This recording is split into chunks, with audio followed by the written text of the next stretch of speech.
Seguimos con nuestro viaje con las grasas y el colesterol y vamos a hablar de ese famoso índice, que es el índice omega 6, omega 3. Fue, comentado o inicialmente descubierto, por decirlo así, por Simopoulos, por una gran científica griega, que lo que veía es que, en el Paleolítico, ya miraba índice a nivel de lo que comían sociedades de cazadores-recolectores, en las sociedades del Paleolítico ese índice pues no llegaba ni siquiera a 1, es decir, si dividimos omega 6 por omega 3 nos daba 0,79, es decir, más omega 3 que omega 6, mientras que en Estados Unidos ese índice llegaba a ser hasta 17,1, es decir,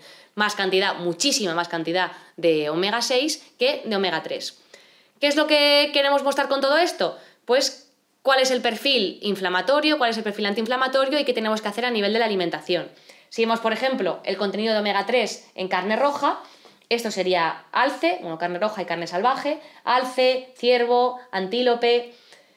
vacas alimentadas con pasto y vacas alimentadas con grano. Vemos que el contenido de omega 3 en aquellos animales que se alimentan o bien de manera natural o bien de manera salvaje es bastante mayor que los animales que se alimentan con grano. Con lo cual, si hacemos hincapié en ese índice omega 3, omega 6 o omega 6, omega 3, según el autor que hable de él, lo que vemos que es importante que los animales se alimenten con su medio natural, o se alimenten de aquellos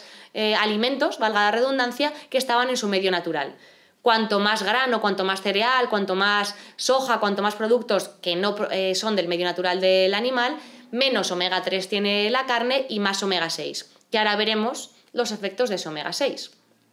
Por ejemplo, lo mismo ocurre con el salmón. Salmón salvaje versus salmón de piscifactoría. Si vemos el ratio de omega 3, omega 6, vemos que en el salmón salvaje es de 11 y en el salmón de piscifactoría es de 6. Es decir, prácticamente la mitad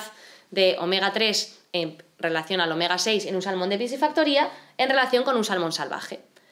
¿Qué es lo que se ha visto por tanto en la literatura? Pues que omega 6 versus omega 3, cuando hay mucho omega 6 es lo que se ha visto que es proinflamatorio y cuando hay más o menos lo mismo de omega 3 que de omega 6 es mucho más antiinflamatorio. De hecho, hay unos estudios muy chulos en los que se suplementa a pacientes que están, postcirugía o que están encamados o que tienen una situación inflamatoria, se les suplementa, en este caso se les da solamente omega 6 y en el caso de la derecha se les da omega 3.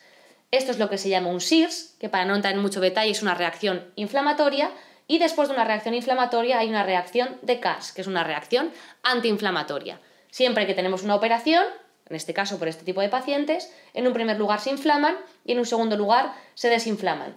Problema de la desinflamación, como os comentará Iker, que cuando hay una reacción antiinflamatoria en el sistema inmune, eso también es inmunosupresión.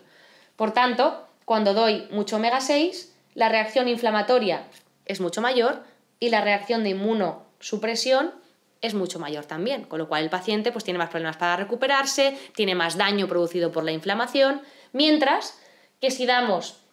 omega 3, lo que vemos es que la reacción inflamatoria es mucho menor y lo que vemos es que la reacción antiinflamatoria de inmunosupresión también es mucho menor, con lo cual menos inflamación dañina cuando se está produciendo esa operación o ese asalto al cuerpo del paciente y menos tiempo tarda en recuperarse y menos inmunosupresión hay después.